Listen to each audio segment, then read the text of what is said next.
What are you investing for? Why What are are you you saving for? Because if you just Yeah. have it sitting there, you're gonna spend it. Yes. You have to have goals that are purposeful. Yes. Like it drives you every day, and you need to see these goals. Write it somewhere. But you can't even begin to become well financially without having a goal. Yeah, you need to have a goal. You have to Because be I feel like goal-driven. that's what drives you to stay on track. Yes. When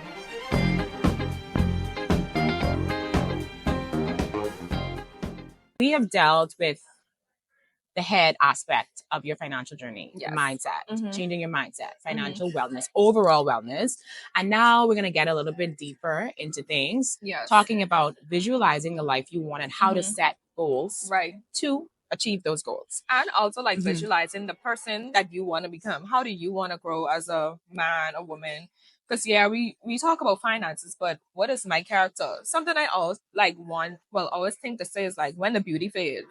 Right. What is left behind? What is left? What is at the core of who you are? What did you bring to the table? No, but what did you bring to the table? Right. Yeah. Right. So we can go dive into that a bit as well. So yeah. So how do you envision yourself and your life? I want to live a life that feels good. Okay. And what that means to me is, sometimes like you look at someone and the life that they show people and the life that they actually have behind closed doors are two different people. Like they're very miserable, they're unhappy. Yeah, we know those people. I care about how my life feels. Okay. And I want that to be consistent.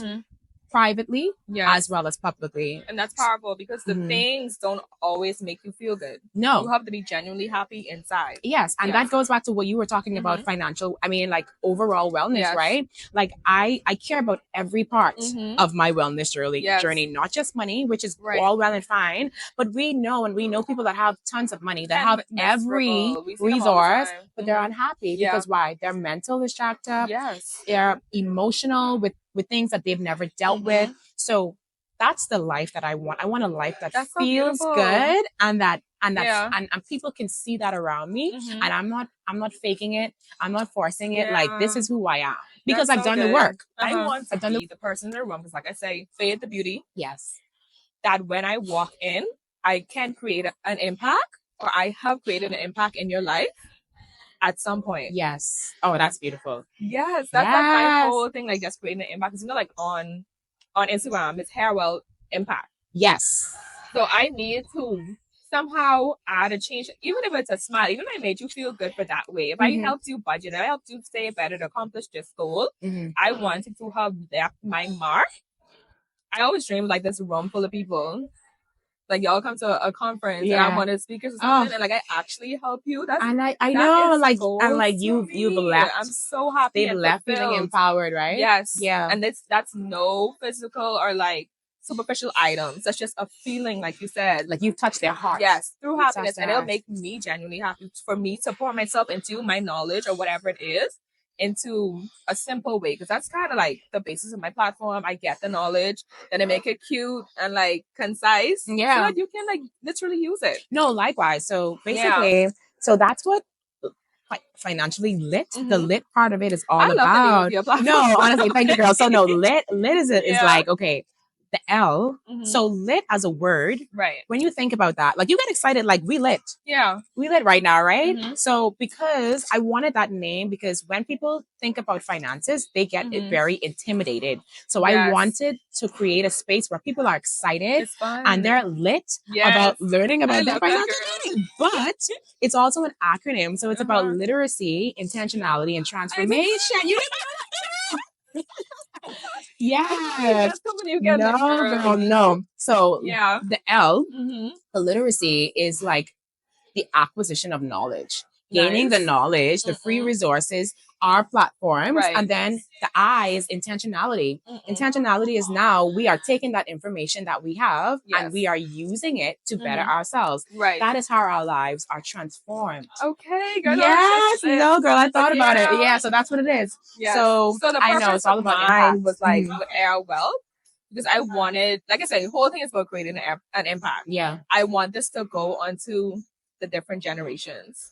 That's like, good. I want you to pass on the financial habits you gain to your heirs. Yeah. Oh, I love that. Okay. And build generational wealth. Yes, because in my family, like, I didn't have anyone to teach me these things. Same. And I mean, that's common for the Bahamas. So I want when you get this knowledge, you pass this on, you build these habits with your children, practice these habits from young, because they're not going to learn it in school, unfortunately. Yeah.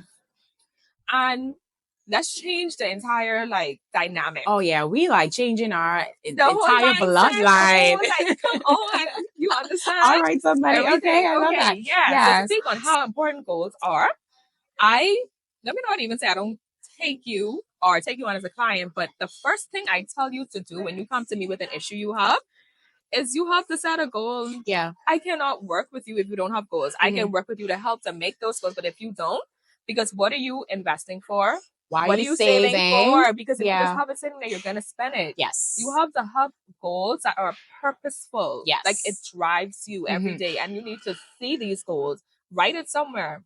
But you can't even begin to become wealth financially without having a goal. Yeah, you need to have a goal. Because I feel like that's what drives you to stay on track. Yes. When everything you do is a result of, I want to reach that goal. Yes. So you have to marry the goal almost. Yeah. And like be so intentional about how you achieve this goal. So one of the templates that we use is like SMART goals. Yeah. And we've heard about SMART goals for years. I've heard like SMART goals setting from like high school, but like in my adult life, I've really started to be serious about how I implement SMART goals. Who really used that in high school?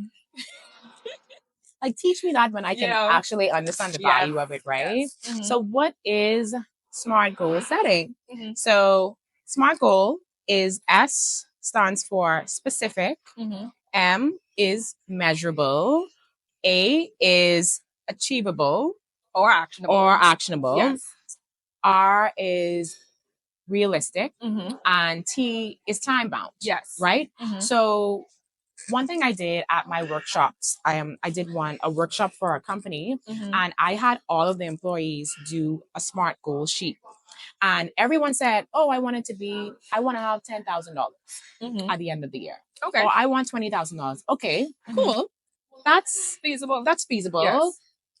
But how are we going to get there? Yeah. Crickets. What's the plan? What's the plan? So what you do is you be specific. I want to achieve $10,000 by December 2025. By doing these things. Now ask yourself these questions. Is it measurable? Yes, $10,000.